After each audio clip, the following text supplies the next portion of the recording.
In the early days of Donald Trump's election loss, right, in the immediate aftermath, the week or two that followed that, we knew that Donald Trump didn't actually think that the election was stolen from him.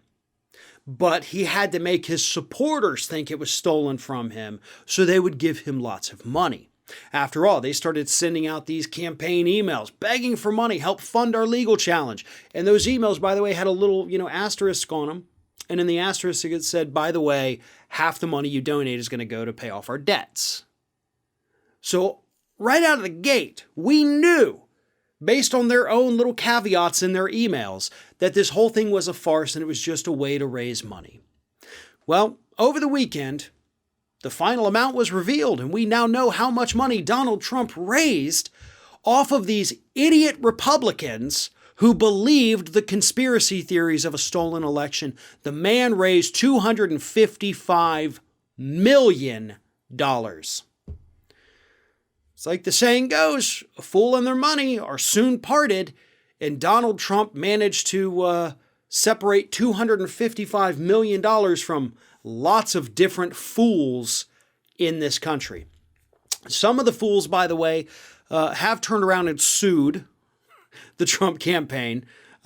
People, wealthy, well-to-do people. I think the guy was in Texas. He runs a business down there, and he gave like a million, maybe, I think it was. I forget the specific details because everything's been so insane with this. But anyway, he sued because it turns out he felt like he had been bamboozled by all the election lies they were trying to sell, and he gave money based on, a fraudulent premise.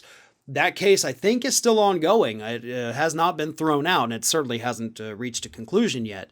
So that'll be interesting to see.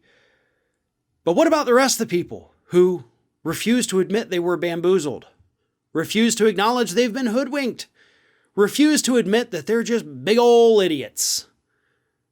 Because let's stop with the niceties. Let's really call these people what they are. They're idiots. If you gave money to Donald Trump to help fight these legal election battles in court, these legal challenges, you're an idiot. You really and truly are.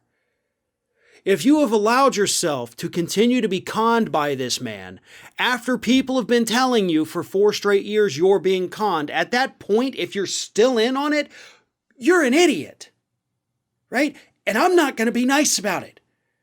I'm going to call you an idiot because you are. Everybody has warned you. Everybody across the planet understands that this man is a giant con man. And again, in the early days, he didn't believe these lies he was telling about the election. I do believe, as his niece Mary Trump has pointed out, that he ended up gaslighting himself to the point where he eventually did start to believe the election lies. He did think it was stolen from him. But in the early days, that caveat tells us that he didn't actually think that. They needed a way to pay off their massive campaign debts, especially because, as we know now, they had a shell company set up to hide the campaign spending. So we really don't know where that money went. Except I think we all know where the money went. It went in people's pockets instead of towards things. So they have a lot of election debt that has to be paid. And if it's not paid through the campaign, Trump's going to have to pay it out of his own pocket. So they had to raise a lot of money. They had to raise it quickly. So they went back to their old staple. Hey, election shenanigans. Give me your money. And far too many people in that Trump-loving cult were willing to say, oh, you need money, Mr. Billionaire? Let me go grab my purse because, sure, I'm dumb enough to believe anything you say.